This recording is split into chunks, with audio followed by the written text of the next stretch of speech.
So why did I walk away from a super duper fancy senior management job in broadcast post-production with a salary of 85k a year only to work and earn less than approximately minimum wage?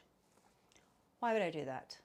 Why? Why on earth would you do that? Living in London, in this economy, what the helly, Yancey? In short, there are only a certain amount of mind-numbing corporate management style meetings that one can actually endure before your brain starts to leak out from your ears. And I had certainly got to that point where it felt like that was going to happen. I just kind of wanted more for my life. I wanted more freedom. I wanted more creativity. I wanted more of my life back, because when you work for somebody else and you work a corporate style job, you pretty much hand over 75% of your life. Is this really what life is about? Is this living? I didn't feel like it was, so I wanted to make a change. I decided that I was going to swap the big hustle, which was the full-time fancy job, for my small hustle, which is my small little business that I have been running for a couple of years. And I thought maybe I will make a go of it. And working in TV is not as creative as you might think it is. I kind of got into it thinking it would be a creative career and soon realised it's just a business like any other. Let me tell you a little bit more about my time in TV while we look at lovely London and my adorable cats.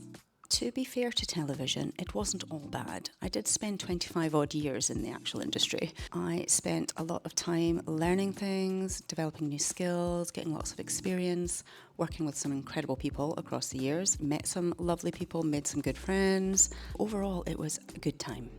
But as is with anything, if you spend 25 years doing something, it's going to start to feel a little bit dusty. And you're going to want to try and find something new to challenge the brain and your general well-being. British broadcasting is currently going through a bit of a very low point in the history of TV and making TV, certainly in unscripted, which is the field of TV that I worked in. Drama's still doing okay. People are still commissioning dramas. Your Netflixes and your Disneys and your whatnots, your streaming services still want drama and will still commission it. So given that the industry is on a bit of a down, it also seemed like a good time to kind of step away from it. It can also, rather unfortunately, start to feel a little bit corporate.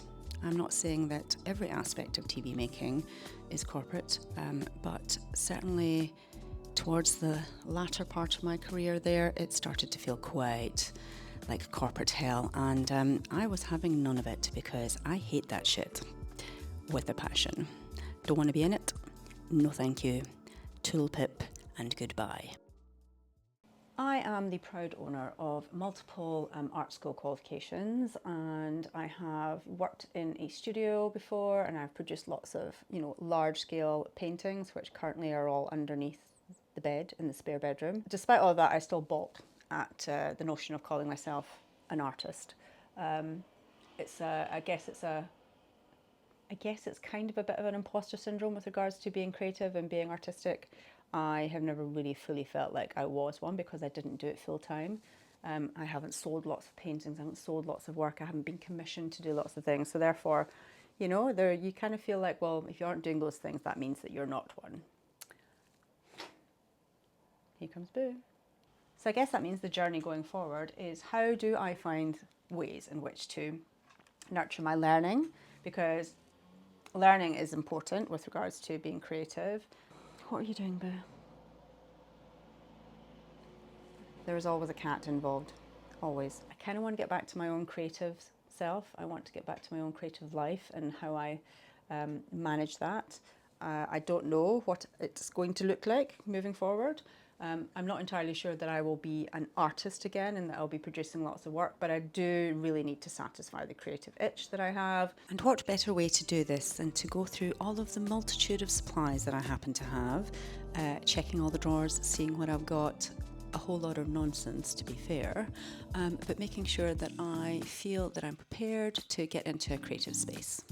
The thing that I really love about going back through my sketchbooks is that actually you kind of remind yourself that, oh yes, you are actually a creative person.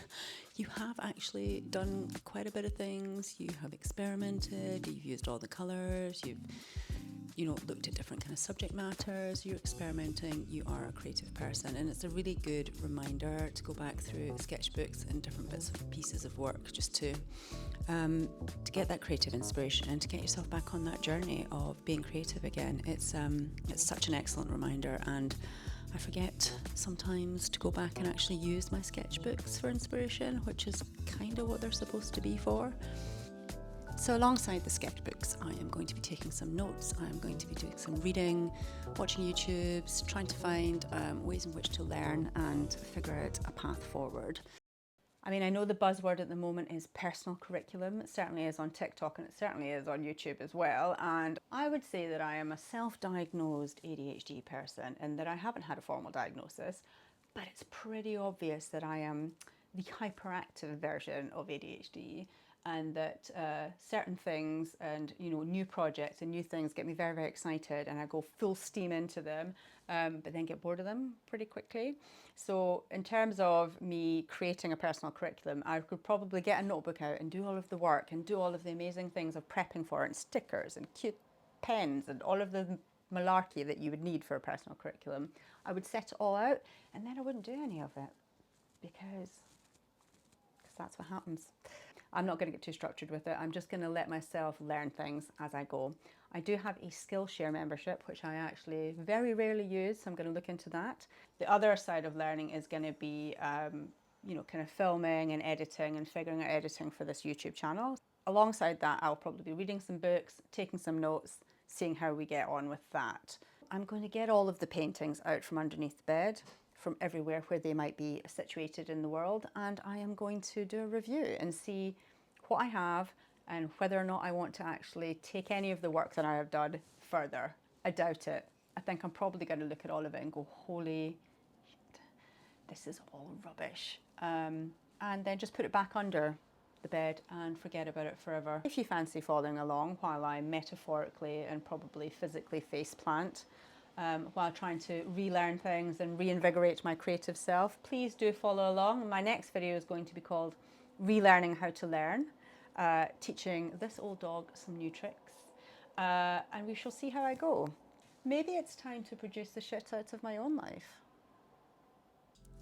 Thanks so much for watching. If you would like to like or subscribe, please do so. See you next time.